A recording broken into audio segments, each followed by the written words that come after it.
Monsieur le Président, cher Daniel, chers collègues, chers futurs collègues, puisqu'on a évoqué ceci tout à l'heure, il me revient, en tant que président de l'Institut universitaire Varenne et au nom de la Fondation Varenne qui nous a délégué cette mission, de présenter rapidement ce prix de thèse avant de procéder à la remise des diplômes et à demander au président Sauvé de remettre les thèses et de prononcer une conférence importante sur la question de la défense de l'état de droit, de la démocratie, face et en période de terrorisme. Alors de remettre ces prix, au fond, deux questions se posent. Pourquoi des prix de thèse Alexandre Varenne et pourquoi ces thèses-là et pas d'autres? Première réponse, parce que nous respectons nos statuts et que dans les statuts de la Fondation Varenne, il y a une mission de diffusion de la connaissance. Et au nom de cette mission de diffusion de la connaissance, dès 1997, Jean-Pierre Caillard avait décidé de créer un prix de thèse, d'abord organisé avec les ressources locales de la faculté de droit de Clermont-Ferrand. Nous avons remis et publié une trentaine d'ouvrages à cette occasion-là. Puis, en 2005, il a été décidé, grâce au soutien du président Pouzadou, de créer un concours plus national, plus ouvert, qui viendrait récompenser différentes catégories. Et nous avons mis en place ce concours. En 2013, la mission d'organisation du prix a été déléguée à l'Institut universitaire Varenne, au nom et pour le compte de la Fondation, et ce prix n'a pas cessé d'évoluer. Aujourd'hui, le président Pouzadou a évoqué 232 candidatures pour l'édition 2016. C'est évidemment un grand succès pour nous, et c'est énormément de travail, à la fois pour ceux qui les ont écrits et pour ceux qui les ont lus. Donc, un grand merci à tous. Mais je dois dire que le respect de notre statut, de nos statuts, pour autant qu'il soit très important, n'est pas la seule raison qui a amené la Fondation Varenne à organiser ce prix de thèse et de l'organiser de la manière dont il a été organisé. Ce concours de thèse Varenne s'inscrit d'abord, et je dirais surtout, dans le prolongement, dans la lignée de l'esprit et de la pensée d'Alexandre Varenne. Le concours de thèse est en fait peut-être une des expressions privilégiées de la pensée d'Alexandre Varenne, et par ce prix, nous voulons honorer une pensée et perpétuer l'héritage d'Alexandre Varenne, héritage auquel nous sommes tous ici extrêmement attachés. Cet héritage est d'abord un héritage multiple. Je ne reviendrai pas sur ce qu'a dit le président Pouzadou tout à l'heure, mais la carrière d'Alexandre Varenne est extraordinairement riche. Il naît en 1870, il décédera en 1947. Il sera d'abord journaliste, patron de presse. Il sera parmi les fondateurs du quotidien L'Humanité aux côtés de Jean Jaurès. Puis il formera en 1919 le quotidien La Montagne, qui sera l'âme de son groupe de presse. Il sera également avocat, docteur en droit. Dès 1898, il s'inscrira au barreau de Paris. Il connaîtra également une carrière politique très importante, puisqu'il y aura des mandats locaux, des mandats nationaux. Il sera élu député en 1906, puis réélu en 1914, jusqu'en 1936. Il sera député à l'Assemblée nationale constituante, aux deux Assemblées nationales constituantes de la 4e République. Il sera enfin ministre dans le gouvernement Georges Bidault en 1946. Et il sera enfin, et j'y reviendrai tout à l'heure, nommé gouverneur général d'Indochine entre 1925 et 1928. Carrière extraordinairement diversifiée, et ce prix de thèse, avec ses 12 catégories, représente d'abord cette diversité-là. Mais on ne représente pas que cette diversité, car l'héritage d'Alexandre Varenne ne brille pas uniquement par sa multiplicité, il brille aussi par sa cohérence.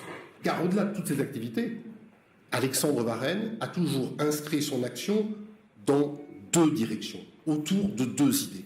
Il a d'abord été un homme de diffusion de la connaissance, de diffusion de l'information, de diffusion du savoir, à travers des journaux bien sûr, mais aussi avec une idée. C'est qu'il ne sert à rien de diffuser le savoir si on ne pense pas à l'éducation de ses lecteurs. Et l'éducation aux médias fait partie aujourd'hui des tâches de la Fondation Varenne. Former des lecteurs intelligents pour pouvoir lire un journal intelligent, c'était la pensée d'Alexandre Varenne. Et on voit bien ici le point de convergence qu'il y a avec le monde de l'université. Parce que finalement, le journaliste, comme le doctorant, cherche des renseignements, les compile, les vérifie, les met en perspective, les analyse, leur donne un sens, et surtout les transmet. Les transmet autour d'un écrit, autour d'un texte. Et je crois qu'il faut soutenir cette démarche de transmission. À l'heure où on dit tous journalistes, ou tous experts, ou tous spécialiste, il est bien aussi de redonner une certaine forme d'importance et de valeur au travail et à la réalité de la connaissance. Et finalement, je m'adresse ici aux lauréats, au-delà de la récompense juste, méritée et parfaitement assumée de votre talent et de votre engagement, la Fondation Varenne veut participer par ce concours de thèse à l'alimentation du débat intellectuel, à la production d'instruments qui permettront de pouvoir réfléchir sur notre société. Et c'est une tâche méritoire et c'est une tâche bien nécessaire. On sait bien qu'aujourd'hui, la recherche doctorale en France n'est pas toujours placée dans des conditions idéales. On sait que dans nos disciplines, seuls 30 et quelques % des thèses sont des thèses financées. Et combien sont-elles publiées? La Fondation Varenne, tous les ans, publie entre 12 et 15 thèses. Depuis maintenant le début le prix depuis 1997, nous avons permis la publication de 170 thèses. Nous espérons pouvoir atteindre le chiffre de 200 dans 2 ans. Et finalement, nous agissons aux côtés des grandes institutions de l'État, du Conseil d'État, du Conseil constitutionnel, de l'Assemblée nationale, du Sénat, qui elles aussi soutiennent cette production. Et je crois que cette participation à la production de la connaissance participe d'une mission véritablement d'utilité publique, parce qu'elle permet à de jeunes docteurs brillants de pouvoir publier, et elle permet à la recherche française de pouvoir être diffusée et connue. Donc, Alexandre Varenne a été un communicant. Il a été aussi un homme d'engagement. Et je crois que cet engagement-là, que ce soit un engagement politique, j'ai énoncé tout à l'heure tous les mandats qu'il a pu avoir, la fidélité qu'il a pu avoir à son camp, la gauche, même s'il a connu des relations, comment on blâmait, parfois un peu compliquées avec le Parti socialiste de l'époque. Il a connu aussi un engagement très fort dans le domaine de la justice et du droit. On oublie souvent qu'Alexandre Varenne a été un avocat brillant, engagé, celui qui a défendu Jean Zay, ministre du Front populaire, quand il était accusé par les tribunaux du maréchal Pétain. Celui aussi qui a défendu Robert Marchalier, ouvrier Michelin, syndicaliste, communiste. Je sais qu'Alexandre Varenne ne l'était pas, mais l'un et l'autre étaient poursuivis par les tribunaux du maréchal Pétain. Et comment, au fond, ne pas faire parfois un peu le parallèle entre ces affaires et certaines grandes décisions du Conseil d'État? Je pense à l'arrêt Canal, je pense à l'arrêt Barrel, où le Conseil d'État, lui aussi, s'est fait le défenseur du droit et de l'engagement. Engagement politique, engagement juridique, engagement journalistique. On l'oublie trop souvent, mais Alexandre Varenne n'a pas été simplement un patron de presse.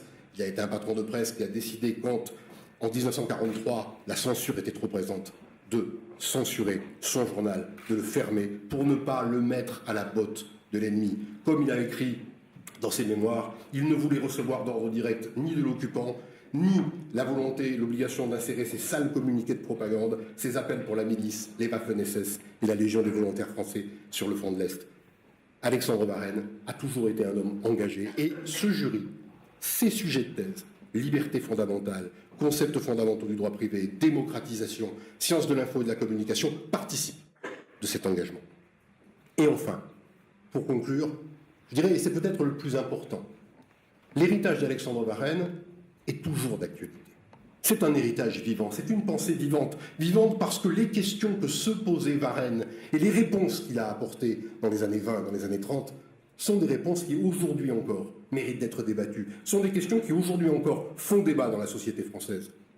Varenne a d'abord insisté, et il l'a fait fréquemment, sur non seulement son attachement viscéral pour la démocratie, mais aussi sur la complexité de la démocratie, sur ses contradictions et sur la nécessité de toujours l'inscrire dans un processus de consolidation. La démocratie pour Varenne n'était jamais un stade atteint, définitif, et il admettait parfois qu'il puisse y avoir un certain nombre de difficultés. Il avait soutenu le discours de Bayeux, il a été un des constituants de 1946, mais en même temps il a écrit « La Constitution de 1875, solennellement condamnée par tous aujourd'hui, a néanmoins légué à la Constitution de 1946 une bonne partie de sa charpente, et au fond c'est tant mieux, car il faut montrer l'attachement que l'on doit avoir au parlementarisme et à la recherche d'un équilibre institutionnel parfois complexe. » Alexandre Varenne a aussi soulevé la question du pluralisme politique, la question du pluralisme des médias, mais peut-être l'héritage le plus vivant, le plus présent d'Alexandre Varenne repose au fond sur 2 idées. La première, c'est l'idée de la nécessité d'un dialogue interculturel. Le Varenne d'Indochine, gouverneur général d'Indochine, il avait été nommé contre l'avis du Parti socialiste, a été renvoyé quelques années plus tard, à la fin des années 20, par les colons, qui le considéraient comme beaucoup trop favorable aux populations autochtones. Pensez donc, il avait pris des décrets autorisant ces travailleurs dans des plantations de caoutchouc à avoir des droits sociaux, un droit à l'éducation, et encore dans leur propre langue. Les colons ne l'ont pas accepté. Mais l'idée de Varenne, c'était de dire que l'humanité est une et que les droits, pour exister, ne peuvent être qu'universels. L'autre grande pensée d'Alexandre Varenne, c'est au fond la complexité de la justice. La complexité de maintenir à la fois la condamnation absolue et ferme de toute impunité, notamment pour ceux qui commettent des crimes graves, et de ne pas tomber dans la vengeance. Alexandre Varenne a écrit, et cette citation est extraite d'un livre absolument remarquable qui avait été écrit par Jean-Pierre Caillard sur Alexandre Varenne, il s'appelait Alexandre Varenne, une passion républicaine. Alexandre Varenne, en 1945, quand il revient à Clermont-Ferrand, écrit cette phrase qui donne aujourd'hui un sens très important. Tout à l'heure, dit-il, en passant devant la cathédrale de Clermont-Ferrand, j'ai pu assister à une partie de la cérémonie funèbre pour une vingtaine de pauvres bougres fusillés après avoir été torturés par les nazis. Le rapprochement, les images fortes que j'en ai pu en voir, suscitaient chez moi à justifier des verdicts impitoyables d'épuration rendus par la cour martiale. Seulement voilà, j'en fais la confidence, je demeure pourtant adversaire obstiné de la peine de mort. Et c'est peut-être ça, la leçon d'Alexandre Varenne, et c'est peut-être ça que nous voulons aujourd'hui intégrer dans toutes les catégories de ce prix de thèse, la nécessité d'une justice basée sur l'éthique, basée sur la réalité et basée sur la combinaison d'éléments de justice et d'éthique véritable. Voilà pourquoi, rapidement, nous avons pu rendre et créer ce concours de thèse à Alexandre Varenne, et je remercie encore une fois la Fondation de l'avoir fait. Voilà pourquoi il s'est tant développé, me semble-t-il, parce qu'il est peut-être un concours, sinon pas comme les autres, mais qui tente de mettre en évidence cette volonté répétée par Alexandre Varenne d'un droit moral, éthique, engagé, citoyen, militant, en tout cas un droit républicain. Et c'est pour ça que nous avons aujourd'hui ce grand plaisir de pouvoir vous remettre ces diplômes. Je vais laisser la parole au président Sauvé pour qu'il vous remette directement vos thèses. Je voulais juste simplement peut-être rajouter deux choses. D'abord, la première, c'est remercier tous les partenaires du prix, et notamment tous les invités qui nous ont fait l'amitié d'être présents. Il y a dans cette salle beaucoup de représentants d'ONG, je pense à l'Observatoire Pharos, je pense à l'ACAT, qui est représenté par son secrétaire général.